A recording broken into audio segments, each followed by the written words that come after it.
Yeah. It's coming in now. Bro, Like, get on the minoxidil, dude. what's that? It's like Rogaine? Yes. Basically, they use it on their hair. Someone Okay. found out they could use it on their face to grow more facial hair. Okay. So if they didn't have it fully folded in, they just apply it, Really? get extra hair. Dude, that stuff kind of susses me out though. Why? I don't know. I'd have to do a deep dive in the ingredient list. You I think know? it's literally just one chemical. It's the minoxidil chemical. Okay. It like maybe will dry out your skin. Okay. That's the one Yeah. negative thing. I recently adopted this ethos that if I'm applying it to my skin, I should be able to ingest it in my mouth. Yo, that's a crazy. Yeah. Like anything Is that there I, anything that you can't that I ingest? put topically on my Yeah. body, like I want to be able to like safely. I could safely eat it. What about sunscreen? Does that I work? don't use sunscreen. Oh, Yeah. Harmful chemicals in it. so you don't apply anything on your Yeah. body, basically. No, I put coconut oil on it at the moment. That's kind of what I'm rocking with. But yeah, that's kind of been like, the framework, I guess, of how I view whether a product is safe or not. Yeah. Because like at the end of the day, it's entering your bloodstream, right? Like what you put True. topically It on your goes body. on your skin. It Yeah. goes into the blood. Yeah, yeah. So I don't know. I think there's definitely some products on market that got popular that are disrupting people's hormonal like endocrine systems. Do you make your own soap too? I don't. Okay. I don't. But I've purchased soap that's like all natural ingredients. But yeah, I'm definitely in my caveman phase right now. You know, You got the long hot hair. water, cold water, coconut Yep. oil, and As a funny tidbit, I walked outside and I look, there's a bag on the floor and a red hat. I'm like, Eddie's supposed to be here. And I look out and I go all the way outside and there's just a shirtless dude there. And I'm like, what's going on? I had a couple spare minutes waiting for you and didn't get my sun on the body today, so I was like, hell yeah. Seen too much sun today. I ran a half marathon this morning. Oh, which one? The Boulder Res. That was today? That was today. Oh, no way. It's a really good time. Great Remember weather for it. Yeah, you told me you were going to do it. I ran it last year and I ran it again this year. PR'd by 7 minutes. Put it there. Yeah. But we're here to talk about you. We're here to talk about your business. We're here to talk about your passions. Can you tell us a little bit about Goodie Bag, what it is, when you founded it, and where it's at today? Yeah, would love to. And happy to be here, David. Happy to share my experience, see if anyone can value from it or draw a perspective from it. So we started Goodie Bag after I graduated from CU Boulder. So I originally came out here to study strategy and entrepreneurship at Leeds. Graduated in the winter of 21. And then my former college roommate, Luke, and I, after graduating, we knew we wanted to pursue a startup together. The corporate cards just wasn't really pulling at the heartstrings, if you will. And so we did this 10-week startup summer program hosted by Silicon Flatirons out of CU. And it was really non-intensive, lightweight. You just come in, you ideate, kind of go through the brainstorming business model process. And that's kind of where Goodie Bag had its origin. So we were looking at these inefficient legacy systems that were ripe for disruption and could use a new wave of what is referred to as conscious capitalism, which kind of excites me about the entrepreneurship space, is like really aligning impact with profit and being able to create good for everyone who comes into contact with the company, including the planet.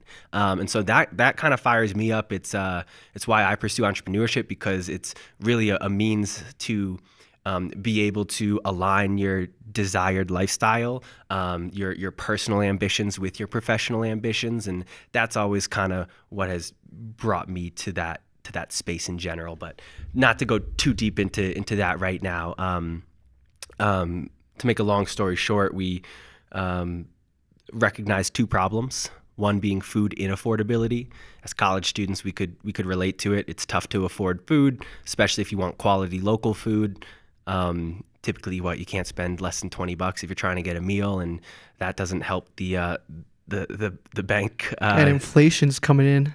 Dude, Chipotle is now like $15. Dude, it's wild. It's wild. Yeah, so that was on one side, and then the other side, looking into the impact, both economical and environmental, of food waste, where here in the United States, 40% of food's being wasted. A lot of that, the majority of that, is still edible when it's at its time of waste. And resulting in over $160 billion of economic loss. But then also it's just a missed opportunity to feed people. And additionally, when we waste food, it typically sits and rots in landfills. And that's where you hear the stats around food waste being the main contributor to our greenhouse gas emissions. Globally, it's about 10%. In the US, anywhere from 6 to 8%. But we saw it as an opportunity to address these two wicked problems, marry it into a marketplace solution. And that's what we did. We ended up winning that pitch competition and launching our MVP 4 months later in Boulder with a local pizzeria, Barchetta. And so what we do is we give them a software interface that allows them to list any perfectly good unsold food they have. In their case, it was leftover lunch slices that didn't sell. So come 3 p.m., whatever they didn't sell, they'd package it, put it in their typical pizza box, and put it in a walk-in fridge and list it for pickup that day. And then we would alert, at the time it was text alerts, we'd text our customers and say, yo, a goodie bag from Barchetta is available. If you want it for $6, purchase it. Whoever purchases it first gets it. And then it's up to the customer to physically go pick up the bag from the store during that window. People liked it. People were buying it. Barchetta liked it, right? They were able to not only just save food, but recoup some of that cost on what would have went in the trash. And we were attracting them new customers. And that was the early days, January of 23. It was breaking every day, double payments, a whole bunch of crashes, right? Nothing new to the startup journey there, but we got enough traction, validation to get into the Techstars Farm to Fork program in July. And we were there for 3 months, left that in October, had a beast of a woman join our team, Brianna, who recently became our third co-founder. And then one of my 3 older brothers joined full-time. So we're 4 full-time. Since October, we launched 3 new cities, Denver, Phoenix, and Charlotte. Still really early stage, but growing. And yeah, it's been a really interesting ride. It's an amazing journey you've been on, man. It's a great business too. I remember the early days when it was the text messages. I think I met you and I was like, oh, this sounds like an interesting idea. And then I was like, why are they texting me to go pick up a bag? This is such a weird way to get food. But as you can see, it's now caught on. Your app is much better. You can actually use it normally as a normal app without just getting random texts every few hours like, oh, there's a goodie bag at Barchetta. But no, yeah, it's a very cool business. You said 2 interesting things there that I want to touch on. One of them was you entered this competition with your roommate, right? So how did you know, first off, that this was the idea you wanted to go into and join this competition? And also, you said you chose your roommate. How did you know he was the right founder for you? What was that relationship like that led you guys to get together into this venture?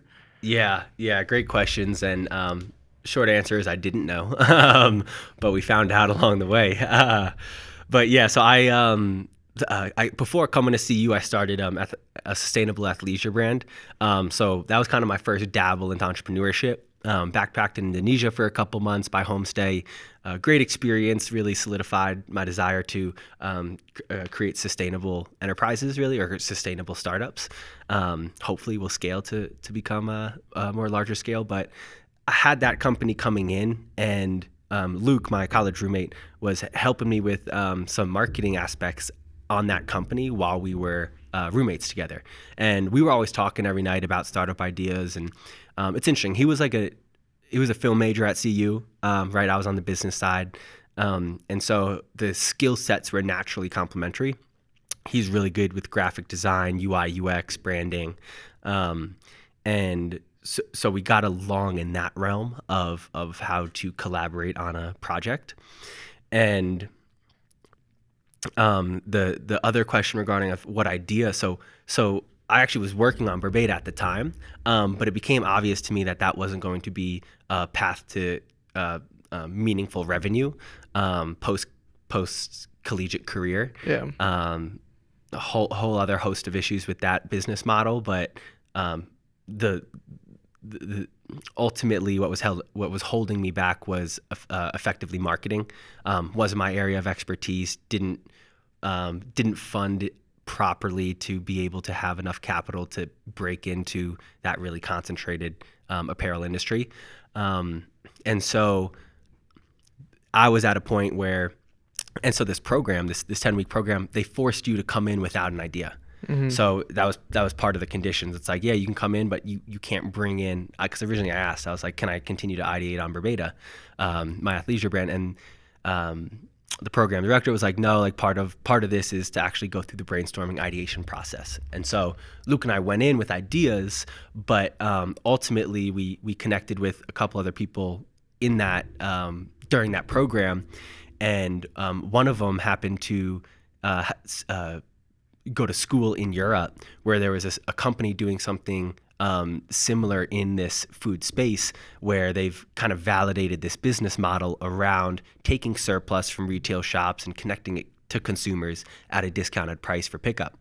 And so we recognized that as a business model that would thrive also here in the United States. And there was opportunity to adapt it to underserved markets here in the United States and create a brand that really resonated with the American consumer, but also just an opportunity to do it better.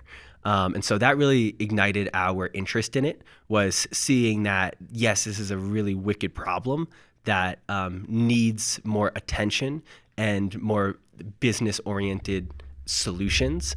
And that there was already validation around this opportunity in a foreign market, which de-risks a lot of the obstacles or a lot of the assumptions that inherently come with pioneering something that's novel. Yeah.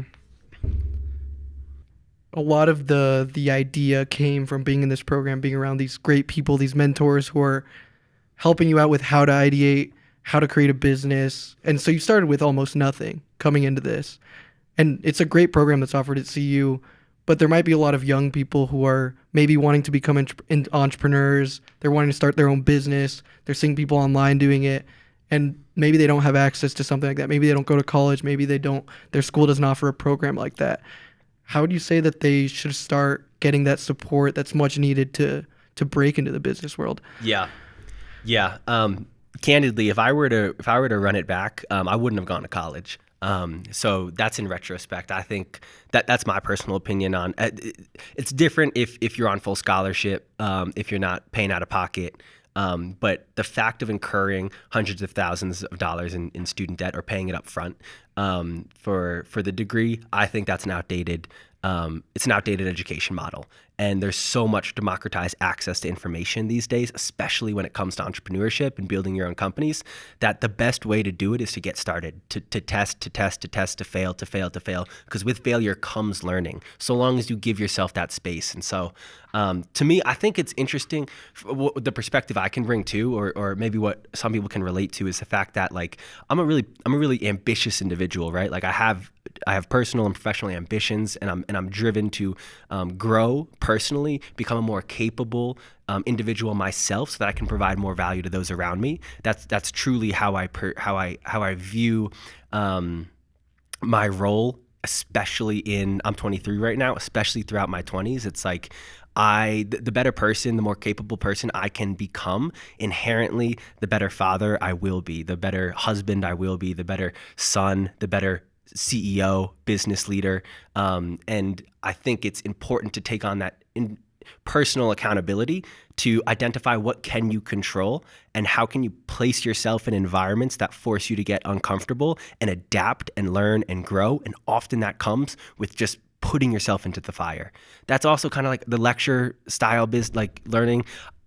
It's just not for me, right? Like, and don't get me wrong, I thrived in school. I graduated in 2.5 years in the honors program, top of my class, right? Like, I'll do it.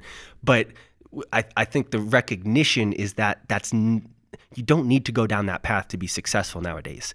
It's never been easier to start a business than it has been today. The access to information, technology, making it incredibly cost effective to file your LLC. You can build a website in $15, right? You don't need the technical skills. There's these plug and play software solutions, and it's really just a Google search away. Like, that's how I started my first business. I was like, how the hell do you start a business? I Googled it. What did Google tell you? Tell you anything useful off that one search? I learned a little bit, but I guess the better opportunity is to identify someone who has had success in an area or at least along a path that interests you. Find a way to connect to them, whether that be cold outreach. And this is where network comes into play. This is the largest benefit I've gotten from CU is access to network, where you can lean on people, right? People are tribal. They want a reason to root for you, which is unfortunate, right? It'd be awesome if everyone was just like, you're another human, dope. Like, let's fucking support you. Let's evolve as a single race, as the human, right? But it's not like that. It's nationalist. It's collegiate. It's, oh, you're a buff, I'm a buff too. Let's help each other out, right? Or it's Techstars. This is another network, right? It's, you're a Techstars alum, cool. I was a Techstars alum too. Like, I'll help you out. But you can put yourself in places to expand your network. And I would just start with free organizations, free communities, free groups that are either local to you, that are doing events in your neighborhood or within a 30-minute commute. Put yourself out there, shake hands, connect with people on LinkedIn, and just start building your network that way. But ultimately, like, if you can, people love talking about themselves, as you're seeing me ramble on right now, right? Like, people love to talk about themselves, especially if they can feel like they're doing something good. So if you give someone in a senior position to you, the opportunity to feel like they're helping you while talking about themselves, most people will say yes. And so finding that person who has walked the walk that is similar to the walk you're trying to walk, right? And saying, yo, can I sit down with you? Can I grab a cup of coffee? Can I hop on a call, Zoom call, whatever's most convenient for you? And then picking their brain. What was your experience like? Exactly like this conversation we're having here, like identifying those people that you would really value from, and then creating reasonable expectations, right? Like, most people would probably want to talk to Elon Musk, but that's a far reach, right? But who is in the aerospace engineering field in your community that isn't a massive celebrity, that would have more time and resources, right? Like, start there. And so that would be my initial kind of response to like someone who's like eager to get involved. It's like, also, I think the contrary aspect to that is why. Like, ask yourself, why do you want to get involved in entrepreneurship? There's a lot of hype and why can't I say the word? Romanticization? Romanticization? Romantic is... I have no idea. We can move on though. I don't think it matters. That's going to hold me up. Right? Romanticizing the idea. Yeah. Anyways, so it's a grind. Like, and I think this is the point I was trying to make. It's like, I didn't know from day one, nor if you asked me now, is like surplus food, is food affordability, is that my soul calling? Like, I would say no. Like, that's not how I view my purpose in life, is to make food more affordable and make sure food doesn't go to waste and to support the local shops. Like, that's not necessarily like my sole identity, or it's not what I wrap up I didn't know that from coming out the womb, like, this is what I'm going to do. But what I did know was I wanted to position myself to be in a position of influence to create sustainable change at scale, right? Like, that's what motivates me. It happens to be in the food sector. It happens to be through identifying that it's incredibly concentrated among corporations and a few large producers that are creating an unsustainable food system that's affecting our environment. It's affecting our people's health and the economic disparity. And so now I'm in a position where I can affect change in that realm. And that is the opportunity that has presented itself to me and that I'm uniquely positioned to execute on. And so I take being able to integrate what I'm doing today with my why is incredibly necessary, because the journey is daunting, unpredictable, and just fucking rough. Like, it's a grind. It is. And you have to sacrifice a lot to do it. And so if you don't know why you're sacrificing, you'll be depressed. You will lose purpose, fulfillment. And that's hard, and that happens. And so back to the thing where I was prefacing it, it's like, people interested in getting to entrepreneurship, it's like, really know why you want to get in. Or is there a specific problem that like you're just fucking frustrated as hell about that you want to solve? cool, like understand that, but then understand, like, are you willing to actually, is that something that you want to take into market and to be subject to market feedback and to be forced to create a profitable business model? Because that's a whole different problem solving experience than just actually creating the solution itself, is like having it thrive in the market. So like understand, like, what are you trying to bring? Or do you just want clout? Do you just want to prove the people in your life wrong, that like, no, you succeeded? And part of that, I have that chip on my shoulder for sure, but like that's unsustainable, I would say. Like if that's your primary motivator, you are going to be in an angry emotional state for a lot of that journey, which probably isn't the best way to go about it. So I would always prompt internal reflection to really discern. Part of what motivates me is creating financial freedom for myself, right? For myself, for my family, and for my future family. Like that's the reality of the world we live in, is like the livelihood, the quality of life you're able to achieve for yourself and your loved ones is dependent upon at least a certain threshold of financial independence can grant you those opportunities. Now, there's studies that show once you hit this certain level base income, happiness doesn't increase. It's not. I think they came out with those studies. It actually continues to go up, just at a slower rate. Yeah, they just did the happiness report. This is crazy. They just did this is so off topic, but they did the happiness report.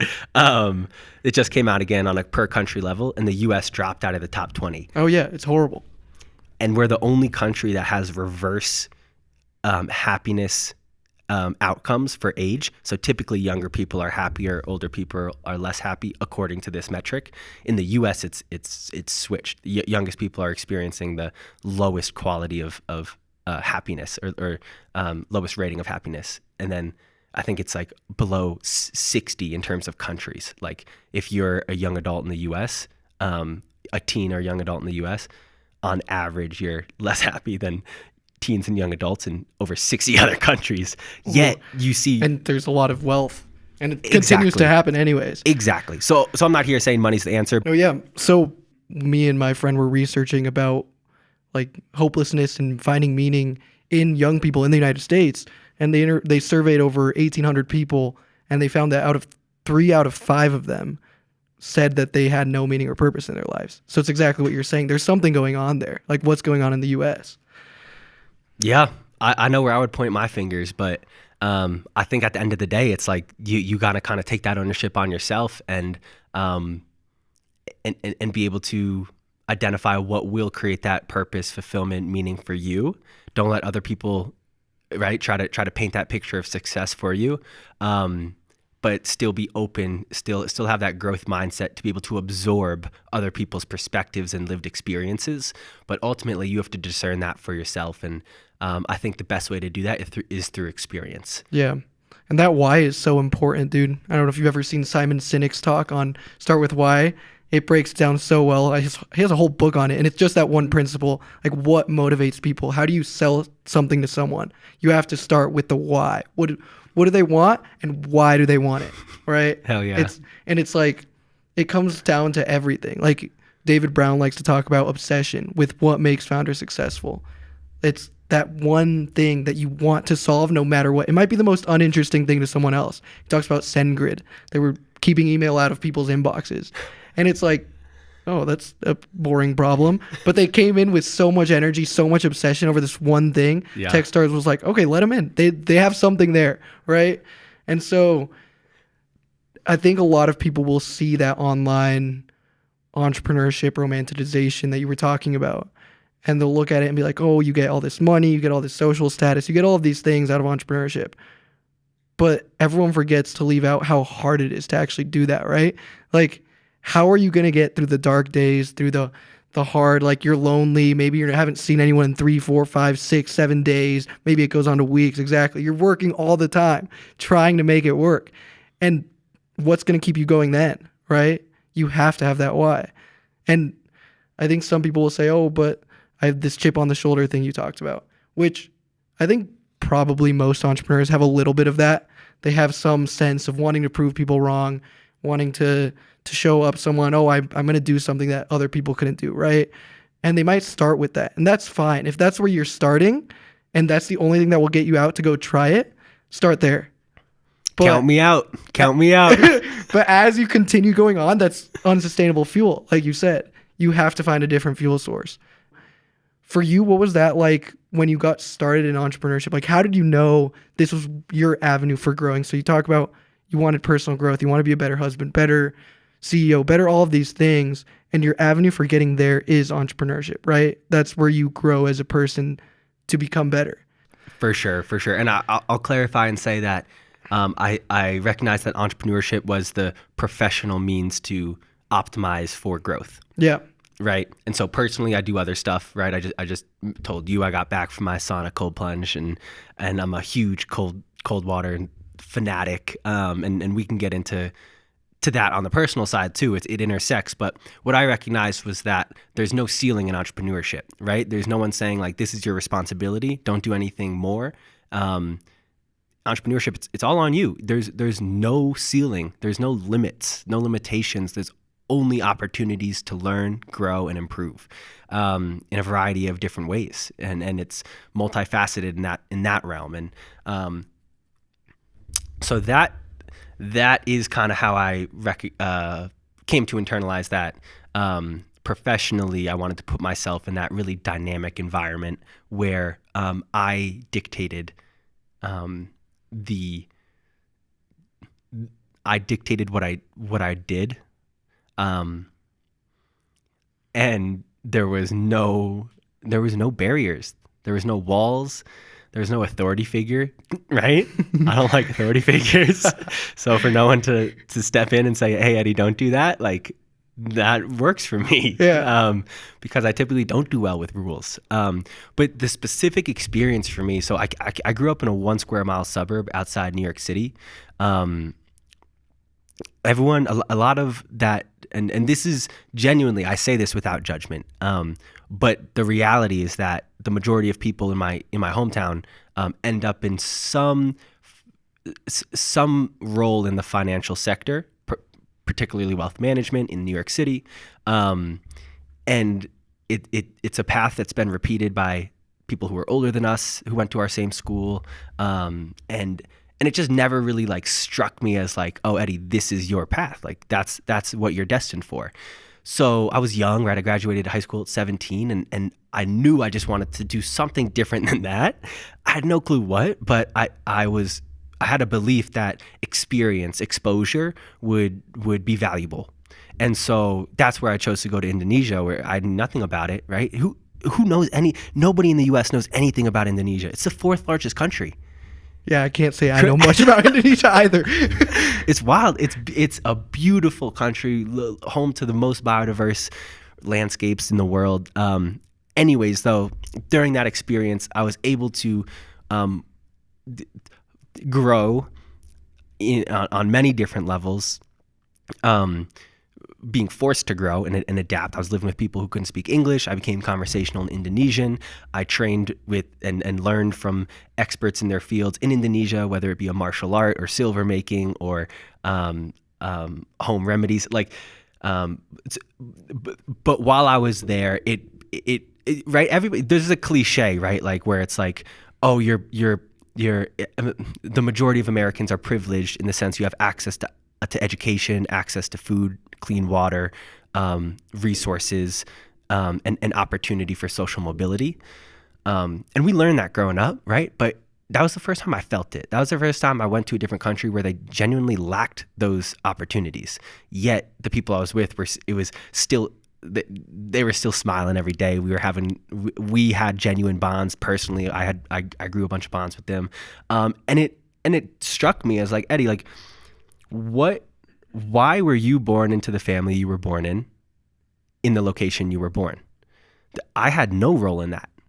I wasn't deserving of that, right? That's not like, if you want to go into beliefs around why you end up where you end up, we can go there. I'd love to go there, but as far as that perspective was reinforced when I was there, as particularly I became friends with a dude who was my age in Indonesia, and just the difference in how our lives were and how they were going to be, just given the fact Given that the fact that you were born in a specific place to a specific parents at a specific time. Exactly. And that I think is cool to recognize as an opportunity to embrace that responsibility of being like, dope, like that's the role I'm playing in this life, right? Like this is my lifetime. I don't know what's happening after it, but that's the opportunity. This is the role that I've been fortunate enough to have been blessed with. And so what am I going to do with it? And I think that really hit me. And it was like, okay, entrepreneurship's the way to do it, because I get to dictate the impact that my company has on the world. And so that is where I said, okay, yep, this is what I'm going to be doing. I don't know how it's going to manifest. At first it was shorts from recycled ocean plastic, and now it's food, and who knows, right? But that's right. Like that was the why that like kind of integrated into me. And then I could recognize that like, shit, like I have the opportunity to really provide positive value at scale. And to be able to do that on a personal level, and then also professional level, excites me and fuels me for sure. But yeah, I can relate to that responsibility of where you're born, having so much privilege, because my parents are both from Mexico and they immigrated to the US. And so we didn't grow up super wealthy. We didn't grow up with anything that was, that most people would call privilege, right? But then you think about it and it's like, no, I was born in the United States. I went on scholarship to private school for high school, and I have access to a huge network of people, all the information I could ever want. I have a collegiate degree. I have all of these things. And the odds of me showing up here and being born in the US versus, oh, my parents stayed in Mexico, small town they lived in, my life would have gone completely differently. So now there's this like responsibility of being where I am right now. I'm the only one who got that exact experience that gives me this. So I have to do something with it. And so, yeah, that drive is something that goes beyond the money, success, all of those things. It's ultimately that you're doing it not for yourself anymore. You're doing it for the people who brought you there, right? Hell yeah. And you talked about reasons for people being why they are. Do you think there is a reason people show up where they do show up? I do. Yeah. So, I think everyone. So, okay. So I should probably provide some background on this, but like, so I was raised Irish Catholic. Where I was forced to go to church when I was younger. Did CCD, did that, but it never really. It was never I never came to that conclusion on my own. I was just making my mom and dad happy, right? They were community members.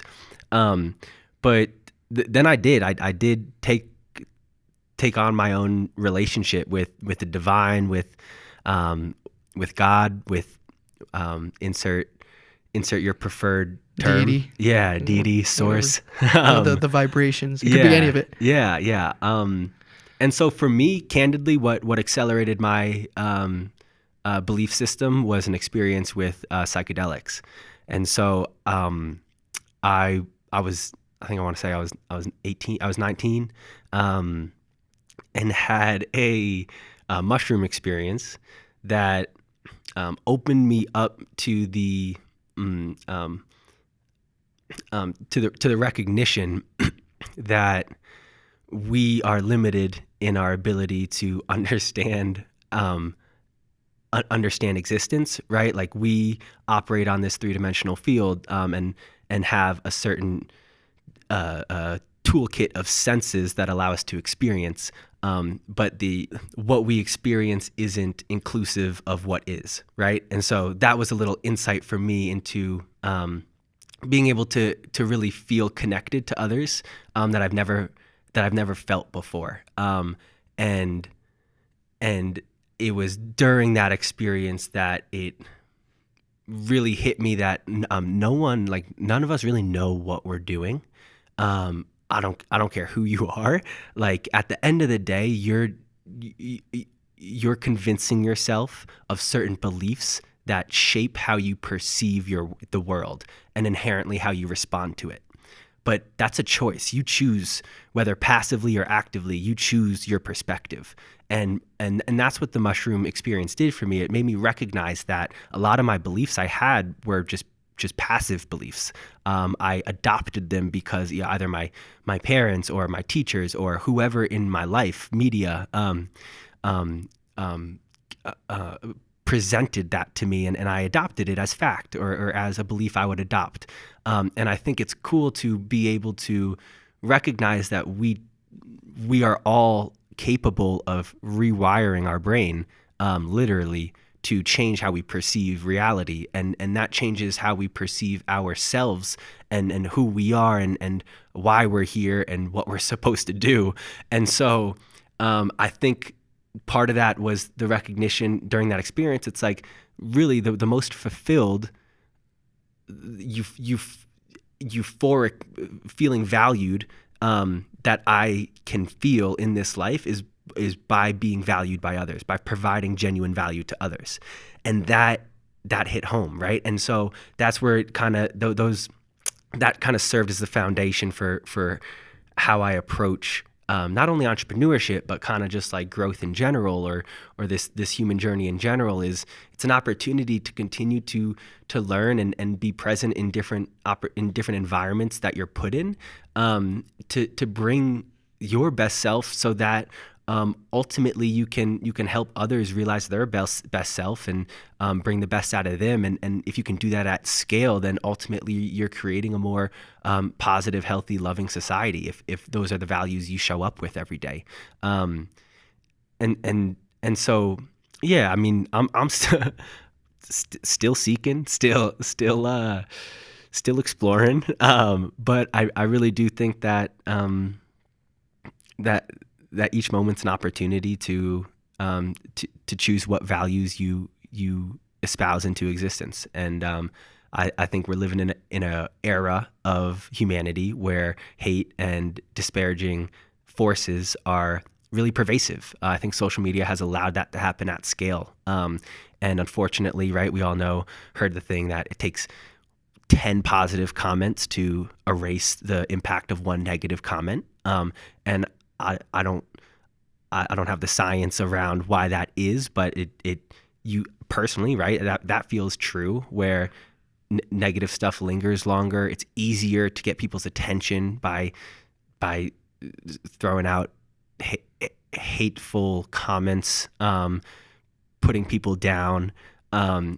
Lead with love, right? Like, there's enough people Very trying. Irish Catholic of you. Depends which Irish Catholic you're talking to, but no, I'm playing. Yeah.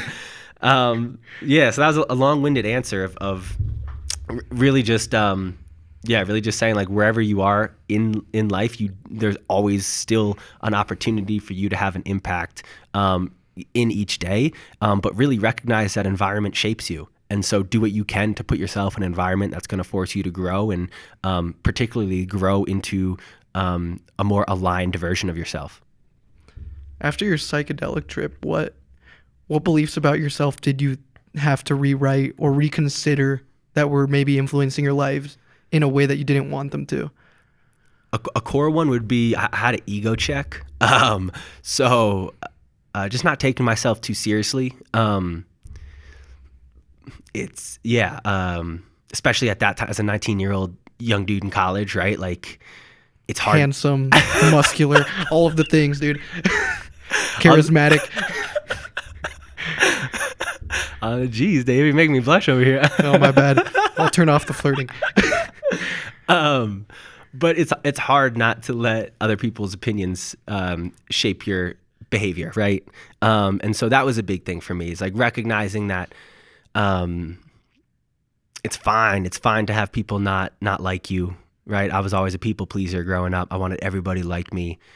When I was a kid in elementary school, I was the class clown. I was right, like, just because I wanted people to laugh. I wanted people to like me. I wanted that validation, and so I would make a fool of myself. And then at my worst, I would make fun of other people, right? And I got laughs from other people at the expense of others. And I think that's it's easy. That's a cop out. When I see people nowadays and just, the thing is, people still do it. I come across 50-year-olds that are still fucking on this wave where they're like, Where they're talking bad about other people, and that's all they do. to make themselves look better, or to like, or to make someone in the circle laugh, right? Or to establish themselves as the alpha in the, and that's so weak. It's so weak to do that. And so that really hit me on the trip. It's easy. It's easy to be that guy that tries to bring other people down to be liked, right? And so what's really hard is to uplift others and be vulnerable in contexts where vulnerability isn't accepted, to allow other people to feel comfortable with themselves. And so that was a big thing for me on that trip, was just like not letting ego drive too much of my emotional state and too much of my ambition, and really taking that step outside and recognizing like, well, what is the influence that I'm having as I'm going about this journey, and how can I optimize that for just creating more positive impact. And yeah. What did it take for you to really learn that lesson? Because that seems like a huge thing, like having an ego your whole life, all the way to your 19, and then all of a sudden you're like, wait, maybe I've been living wrong. Like how do you go from that to not having your ego come up all the time, making your life worse? Yeah. So I won't. For me, I'll just preface. For me, it was psychedelics. Mushrooms very much has had a positive influence on me. I've done guided ayahuasca ceremonies, and it for me has allowed me to enter a state of deep reflection that is totally achievable through other means. So don't get me wrong, but the particular path that's benefited me has been intervention with mushrooms and ayahuasca, with bringing into it an intention to grow. It's unfortunate that these drugs that hold and can harness such positive transformational potential are downplayed, are used in wrong settings. And so I'm a big proponent of intentional use of these psychedelic opportunities. But the way a dude, Michael Pollan, if you're familiar with him, he's done Your Brain on Plants, and a pretty popular journalist. The way he described it that I think is positive is like, over time you ingrain certain neural pathways in your brain because your brain always wants to optimize for convenience. It wants to shortcut as much as it can. So over time, as you think about yourself, as you think about others, you develop these beliefs that literally are rewiring your brain so that they can tap into those pathways quicker and easier. And what a psychedelic experience can do is if you visualize a mountain, and after fresh powder comes down, people are skiing on it, there's these paths that are already carved out, right? And you naturally are leaning towards the paths that have already been created because you go faster and you go quicker. A psychedelic experience can be fresh snowfall and allow you to create new paths, and particularly create new paths that are healthier, better for you, without limiting beliefs. And so it gives you that opportunity that's otherwise really hard to achieve. People have achieved it through meditative states. And that's ultimately the practice of mindfulness, is to be able to recognize and be aware of how you react and respond to your environment, and ultimately gain control over choosing how to respond and react to your environment. But yeah, it gave me that opportunity of like, oh wow, okay, like I don't know how what I'm doing here. I don't know how I got here. Nobody in my life knows what they're doing. Nobody knows how they got here. Everyone's just trying to do the best that they can with what they got. And that gave me it gave me confidence to be like, okay, I'm gonna carve my own path. Like, I don't care if I don't get the job at Morgan Stanley, like 80% of my peers, like, I don't want to do that. Okay, so I'm not going to do that. Like, and it gave me that confidence to believe in myself, because I realize a lot of people do just make decisions based on their environment, what their parents are telling them to do, what their friends are telling them to do, right? What social media is telling them to do. And I think that is a tough, that's not going to be good, like long term, Yeah. So those beliefs that are coming in when you do a psychedelic trip, do they just go away magically, or what does the work look like after that? Because that sounds great to me. I'm like, oh, I'll go do a psychedelic trip tomorrow. I can get rid of all these limiting beliefs. Like, is there work afterwards, and what does that look like? That's a great question. I love how we're talking about psychedelics now. Like I love this.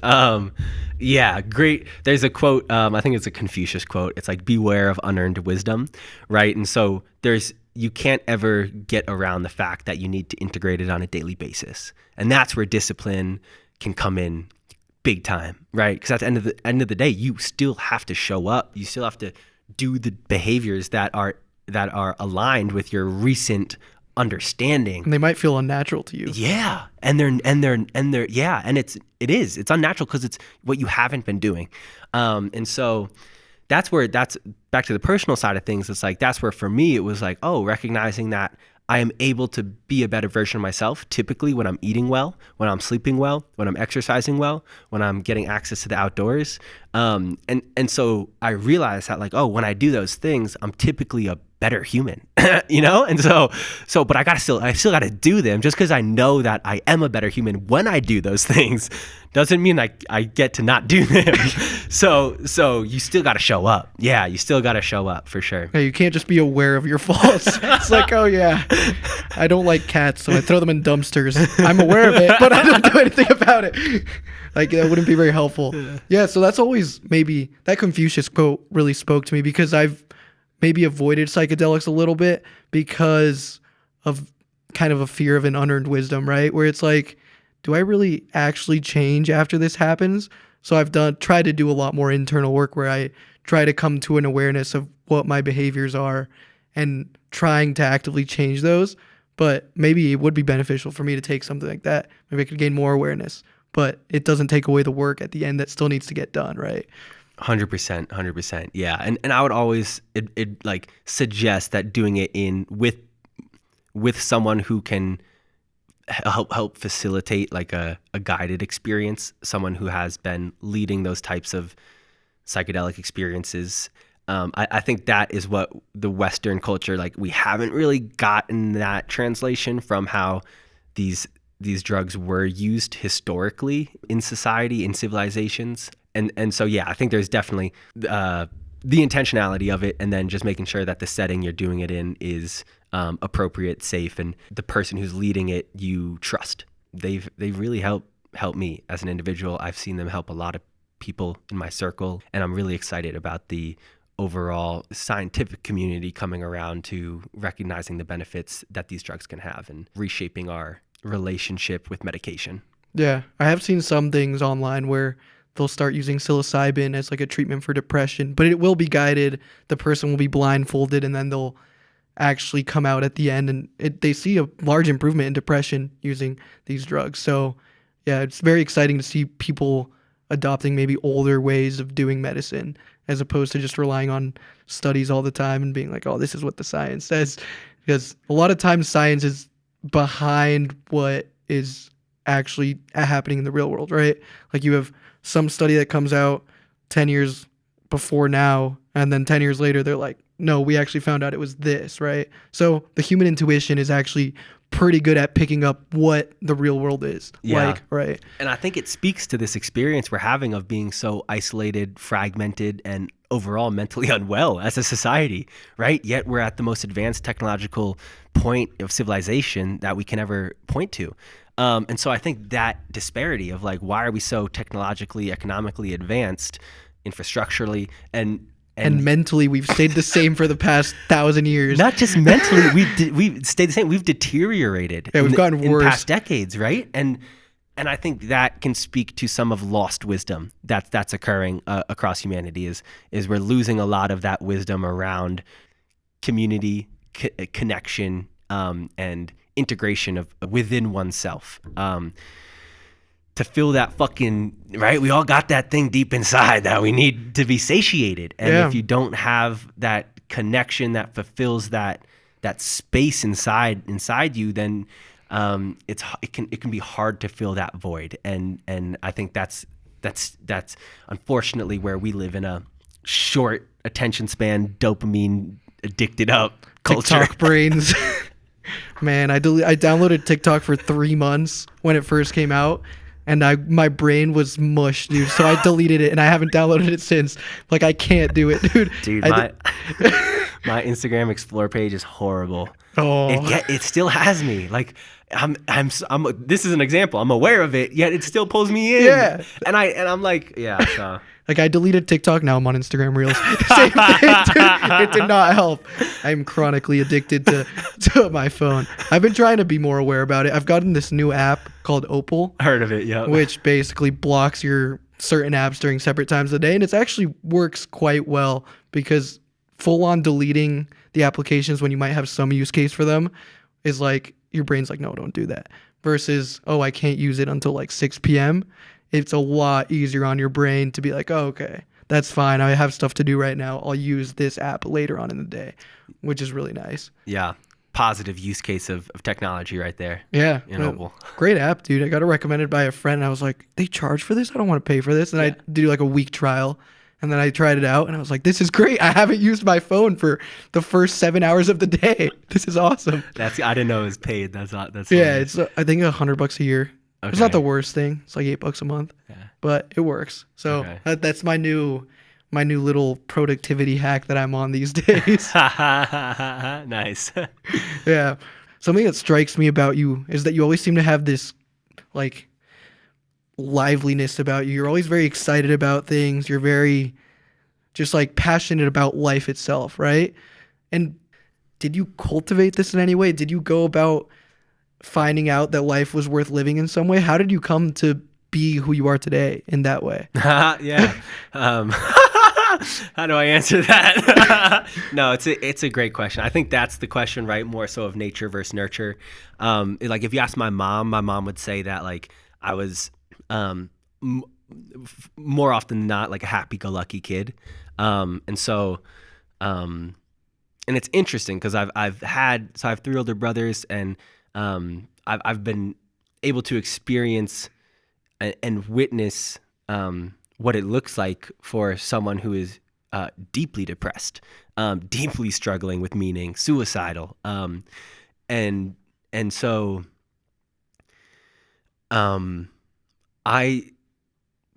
I think part of it is nature. I just wasn't I wasn't prone. I didn't have a proclivity to those depressive cycles or attitudes or thoughts that some of my family members have. And that to me is nothing that I did, right? And so I do think part of that is how you come into this world. But beyond that, I've definitely been times of feeling less enthused, less invigorated with life, and particularly it's coupled by a series of days or weeks. I try not to let it go more than at least a week at this point, but successive days of not doing what I need to do to feel great, right? Back to that thing of like, cool, you can get the wisdom that says like, you're going to be a better person if you sleep. You're going to be a better person if you eat well, if you exercise, if you get outside, if you socialize, talk to people. But you still have to do those things. And so what I find myself at my worst states when I don't do those things for an extended period of time. And then all of a sudden I'm like flustered. I'm anxious. I don't feel good. I don't feel confident. And then I get a fat sleep, wake up, work out, sauna, cold plunge, and fuck yeah, we're back. Right? The cure to everything, dude. But that's been like a huge thing for me. Sometimes it can be that simple though. Yes. And I think right. So I'm no expert in treating depression, treating anxiety. But I can speak to at least just my personal experience with it. And like when I do those things consistently, it improves my baseline level of of feeling. I feel more balanced, more calm. I'm comfortable with myself. I have less intrusive internal thoughts, right? Like that voice that's trying to bring me down is quieter.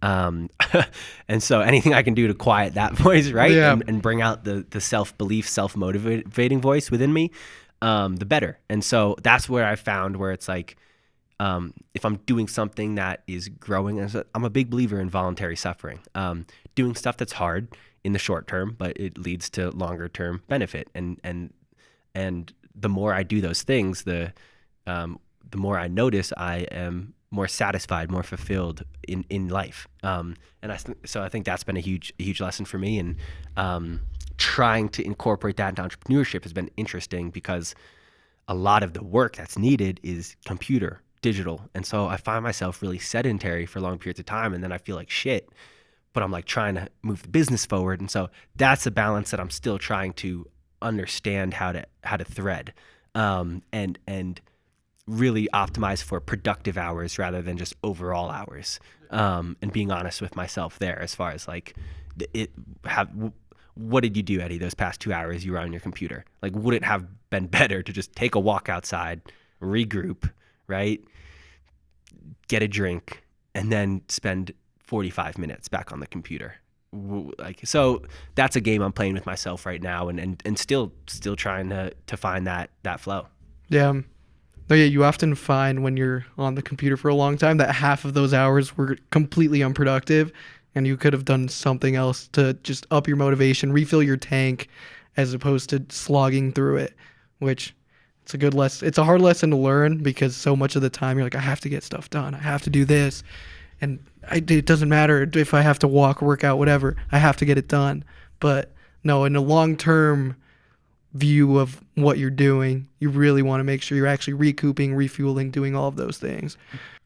So important, David. And what I've noticed is that, like, that's honestly what's best for your company, especially as a leader, as a founder, as a CEO. Like, if you can't demonstrate that you can take care of yourself, right? How are you going to convince other people that you can take care of the business and take care of them and take care of all the other stakeholders that you need to take care of?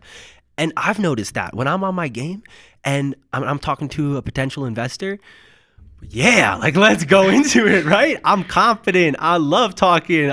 My brain is functioning. When I'm not on my game and I just came out of an 8-hour slump of a computer day, got 5 hours of sleep, now I have an investor call, it's like, shit. What am I going to tell him? Yeah, I have nothing to say to him. I'm not myself. Yeah. Goodie Bag. I don't know what they do. So I think it's also aligning that belief of, like, when you're on your game, it's best for all those around you. And so I think that's been huge for me too. It's like, keep doing it, like, keep doing what brings you to that state of being able to operate at your best, to your best ability, at your best ability. And when you're at that state, more will get done. You'll be more productive. You'll have more clarity of mind to be able to ideate, iterate, problem solve more effectively. And yeah, I believe optimism is a superpower. So being optimistic in your pursuit will ultimately allow you to gravitate to attract the outcome that you're setting out to achieve. Yeah. Right? You have to have that belief. If you don't have that belief, nobody is going to have that belief. Yeah, no, 100%. Dude, I heard a quote the other day along the lines of what you're saying. I don't remember who it was from, but it went like, pessimists get to be right, optimists get to be rich. So I think it's great. Yeah. Like, if you're a pessimist about your own business, it's not going to go anywhere, right? You have to be an optimist, even in the hardest times when it looks like it's going to all shut down. I'm always interested in, so we talked to David Brown the other day, and so we got to see this perspective on what it's like to see the whole entrepreneurship journey from the end, like telling it backwards, right? He's already seen it all. It already worked. All of it went through. And maybe you're in a different state where you're in the thick of it. You're in the hard, dude. You're in the hard times. And maybe when you were younger, maybe you didn't know what it was going to be like.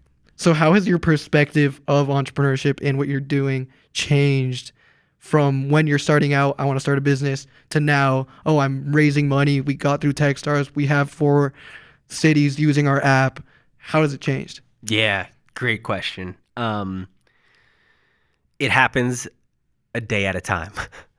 It happens a day at a time, you know? And, like, back to the the word that we can't pronounce, romanticization of Oh, I think you got it that time. of entrepreneurship.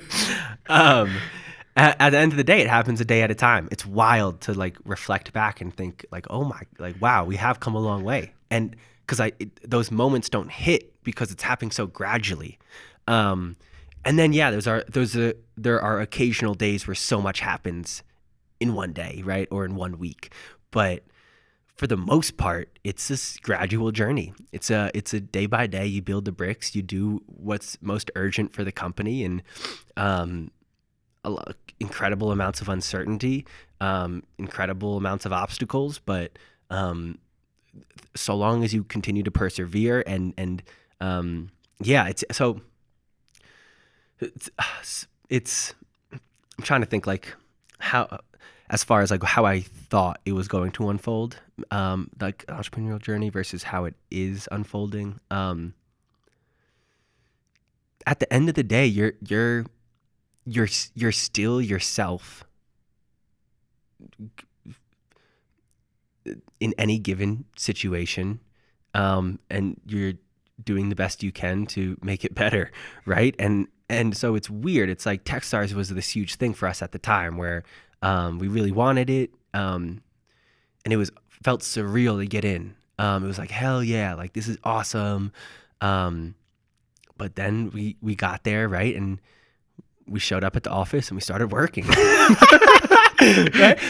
Which is The same old dude, different location. Not to take anything away from Techstars, like 100% would have done it again. Great experience, great network. But my point is that I think we like to, as humans, sit in a state of prophesizing or visualizing the future, or just thinking about the future. And I think this is a trap. The trap is, once this happens, I will feel X, right? Once this happens, I'm going to feel good. Once this happens, our business will be okay. Once this happens.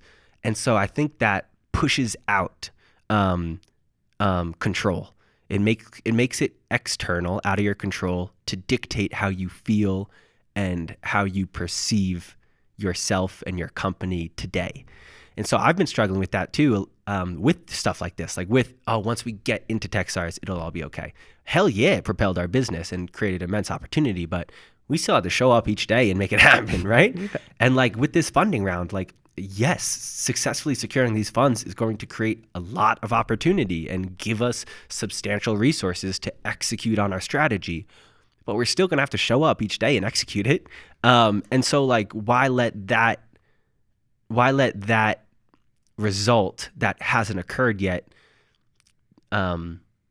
shape my emotional state, shape my perspective as far as how impactful our company is today, right? And so I think being more comfortable with the present is something that I've been trying to do, in terms of kind of what I was stating along those lines. Yeah. Oh yeah, because eventually you will be there, and Hell when you yeah. are there, you'll be like, oh, where'd all the time go, right? Like I wish I was back there in the thick of it, doing the fundraising, sitting in the office, working those long days. That was the journey. That was the fun part, right? But there was something I was gonna say, but I think I forgot it. Yeah, I can jump in here because I realized I forgot the question. But yeah, we're both forgetful. Yeah, your question was, yeah, like how does it feel being in the thick of it right now, right? Yeah. Yeah, and there is something I wanted to say where I do have that belief that I will be successful, and I am so confident saying that because I am so confident in my ability to show up and to persevere and to do what's necessary to grow. And is there a chance that Goodie Bag fails? Obviously, yeah. Right? Like, I mean, 9 out of 10 startups, right? Yeah. But will I fail? That's completely in my control, right? And so I rest assured in knowing that, right? Like that I am going to show up. I'm going to continue to do what I need to do to grow and actualize my ambitions and dreams. on a day-by-day basis. And some days are better than others. Some weeks are better than others. But having that discipline, having that community and support to be able to surround back to environment, like just knowing that you're giving yourself the best chance. This is something, I'm not sure if you heard this, but someone's like, view yourself as a startup, right? Like view your own agency, your own personal development as a startup. If for all those entrepreneurs out there, right? Like you do whatever you can to put your startup in the best environment possible. You have to do that for yourself. You have to like do the things that are going to best equip you to succeed as a person too. And I know I've had experiences with that drastically impacting my well-being, my livelihood, my curiosity, how much I learn, that I will not be able to, I can't look myself in the mirror and put myself in an environment that is dwindling me. I will feel that internally. I'll know, right? Like like when you're doing shit that is not good for you, right? Like so you might be able to disguise it or you might be able to put it off, but only like if like, and that's where intuition comes in, and it's like, no, like this isn't where I should be right now, right? Like I recognize that this what I'm doing right now, or the environment I'm putting myself in right now, is not conducive to my overall well-being and is not in alignment with my why. But that's why you need to know your why. Mm-hmm. If you're just fucking around, jumping between place to place, function to function, right? Like you'll just be sucked up by whatever the societal norm is. And the societal norm right now is you're unhappy and you're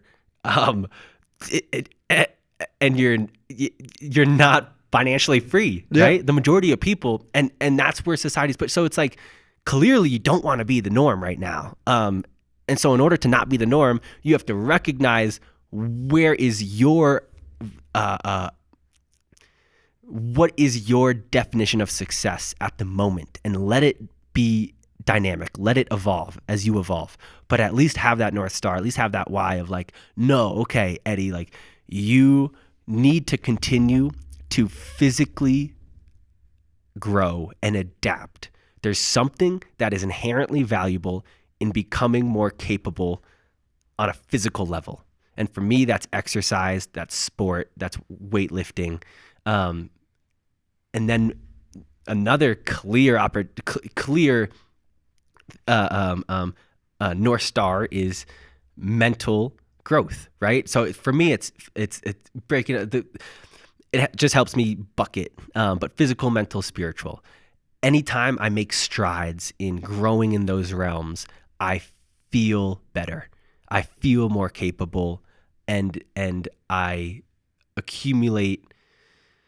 Yeah, like I become a better person and a better individual. And so then it's like recognizing what are those actions that contribute to growth in those realms, and then are you doing them? Are you giving yourself the time to do them? Are you a man of your word? Like, is your action in alignment with what you know is right for you?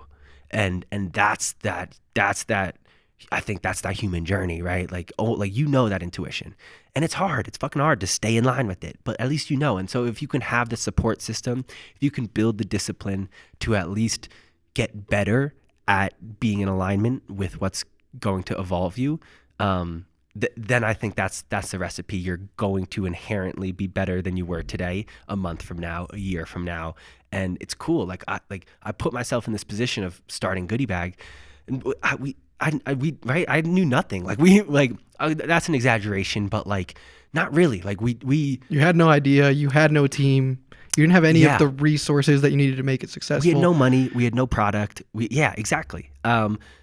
But we had the conviction, we had the belief, and we did the due diligence. We did the work to recognize, oh, there is a market opportunity. Okay, cool. Let's go for it. And then we're honest with ourselves. We talk to the customers, talk to the businesses. Is this valuable for you? Are you going to continue using it? Why would you continue using it? What would make it better, right? Looking at the numbers, are people buying the Goodie Bags, right? And they are.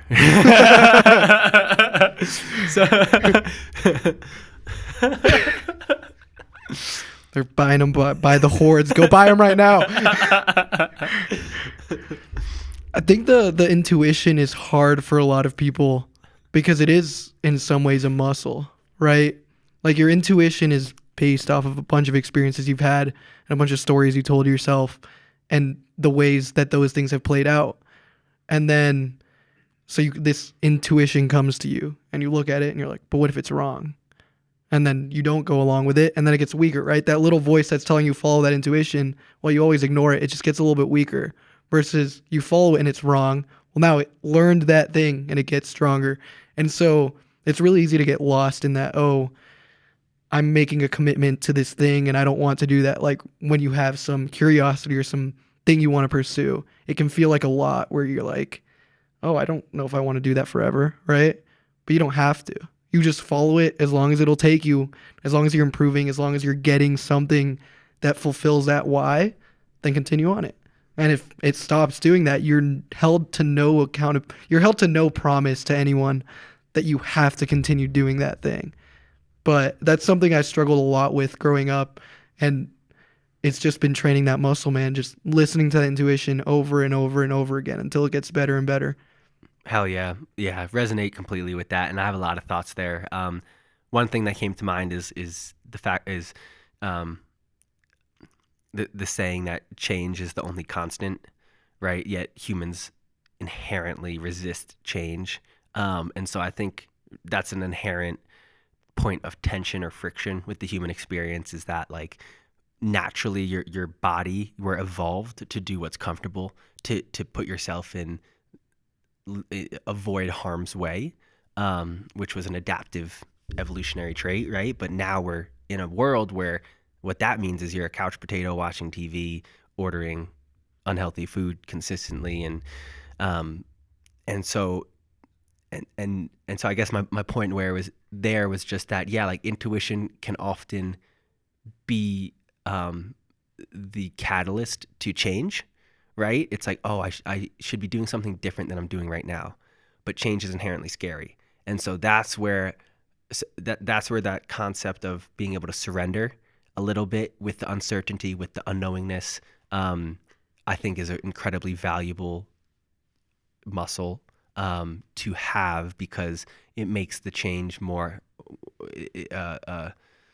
effortless, or at least less friction with making that change. Yeah. And that's hard, but knowing that change is the only constant, like you can choose the direction of that change, and that's the only thing you really can choose. It's going to change no matter what. And you're always changing. So if you think you're not changing, there's no such thing as being stagnant, right? You're either growing or you're declining. Yeah. And so that's where, like, embrace it, right? Embrace it. This is something new. You're whatever that decision is, whether it's physically you're changing your environment, or professionally you're switching your role, your job opportunity. Personally, you're going into new scenarios. You're putting yourself out there. You're going to a ballet class, right? You're going to a startup meetup. You've never done it before. Oh no, I haven't done this before. What should I expect?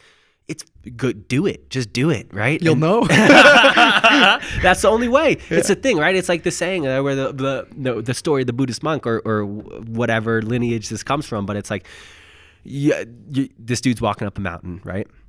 He's about to embark on a journey to climb this holy mountain, and he sees this monk coming down from the top of the mountain, and the monk says, and he asks the monk, he goes, "Hey, how was it up there?" And that's, okay, I totally don't know how the story goes, but the word for word, but ultimately the monk that is coming down from the top says, you have to see it for yourself, right? Like, I can't describe what the top of the mountain is like for you to know what it's like. You have to experience it yourself. And so that's the thing, as far as like being put in new environments, or you can maybe, in quotations, know what would happen if you went to the gym, or you can, in quotations, know what would happen if you tried to start this company. but you don't until you do it, right? And so that's where the real wisdom is earned. It's through experience. Yeah, I mean, the result of anything is never guaranteed. It could be, I mean, the odds might be really low of something going a different way than you expected, but nothing's guaranteed except the action you take towards what you're getting to. What do you struggle with now, personally? Actually, personally and professionally, what are those main struggles for you? Yeah, personally, candidly, it'd be with community. So I'm a very social person by nature. It fuels me. I love talking to people and being around other people, especially people like-minded with similar values and pursuits. And entrepreneurship has naturally been an isolating journey. Physically, I'm traveling to a bunch of different places, staying there for a week or two at a time in Airbnb situations, right? Like I don't have opportunities to ingrain myself in the places I'm going. And then I'm also not, this is like the longest I've came back to Colorado like mid-February as we're fundraising. And so this is the longest I've been in like a single place for a while. And like the first 10 months of our company was spent out of my co-founder's parents' basement. We were grinding. I didn't have much of a social life, and that's tough. That took a toll on me. And so personally, it's I am trying to make much more of an active effort to surround myself with people that elevate me and people who I can offer that in return.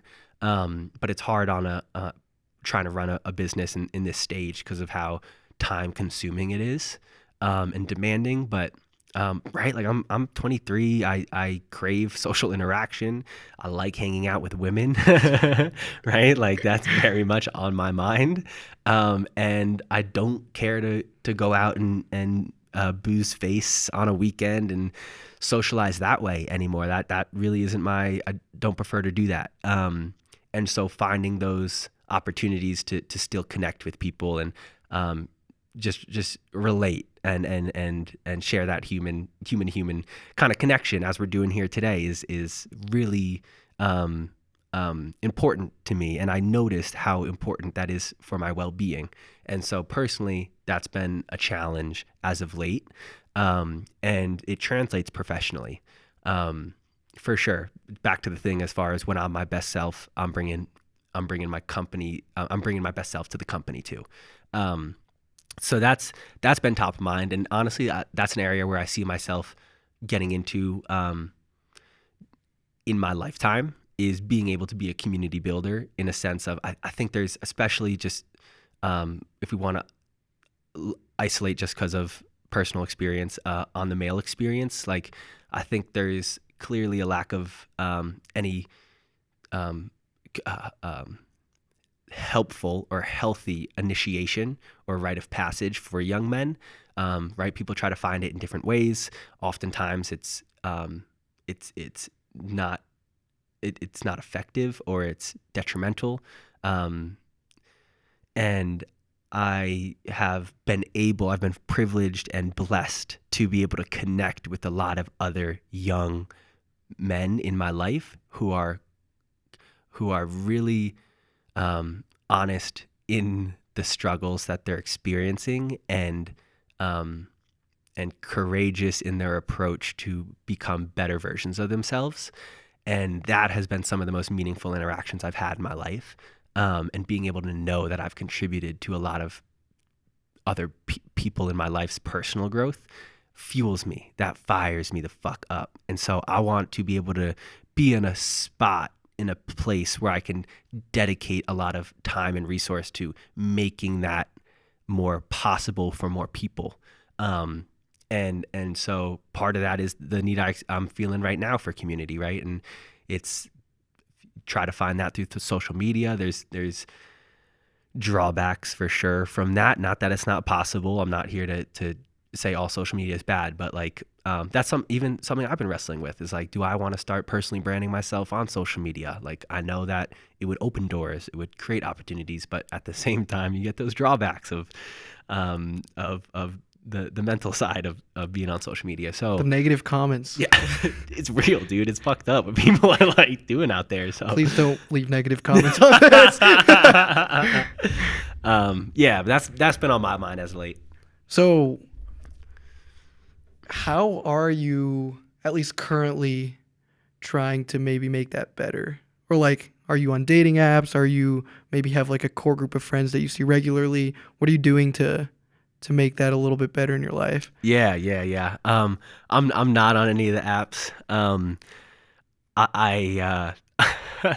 I do something where I'll shoot my shot in person. So An antiquated technique right there, dude. yeah. It's underrated. Not many guys do it these days. So there's when you do it, the typically your chances are higher because there's a limited pool. But on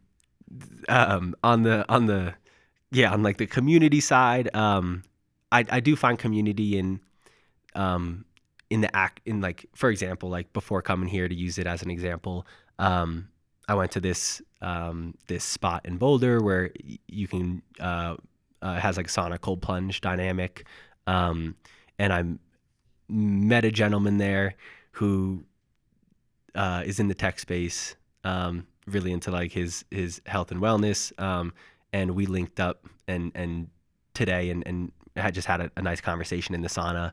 And then I ran into another buddy who was there. And so that was awesome, right? Like doing something that, one, is just, I love, like, it feels good doing it, but then also to have camaraderie and conversation while doing it. I love that. And then, yeah, I've been blessed to definitely have, I think family has been huge for me. I have a really supportive family. I have 3 older brothers. One of them's full-time on Goodie Bag with me. And so having him in my life and just the supportive family is definitely comforting. And I can always dial one of them up if I do need to talk at length. And so honestly, being more intentional about calling my parents and actually talking to them has been valuable. And then yeah, it's weird because at the same time I'm a very social person, but I'm very I naturally isolate myself. I don't like to have my time be spread, like give people my time.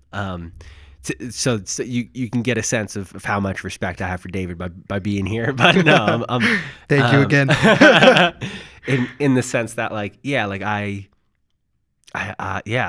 naturally isolate myself because I really do narrow in on the activities that are going to contribute to my personal and professional growth. And so for me, it's just been when I'm in those environments, whether it's at the going on a hike, in the sauna, at the gym, at a networking event, just starting conversation with people, seeing if there is that inherent chemistry where awesome, cool, this is a person I'd want to keep in touch with, and then following up and going on doing something with them that we're both interested in. And so yeah, just making sure I keep exercising that social muscle. No, yeah, 100%. I mean, it's difficult when you're on the computer all day, right? I've been on the computer sometimes for like 12 hours in a day, and then I go outside and I'm like, wait, I can talk to people. I'll go order something, and then I just won't say anything other than my order. I'll be like, oh wait, what's going on? I need to stop doing this. I need to get out of the house. So true, dude. COVID fucked us all up. Yeah, it's hard, dude. What do you struggle with on the professional side? You're going through the fundraising, you're going through this. I bet that's quite difficult to deal with, flying around, meeting all these investors, doing all of that. Yeah.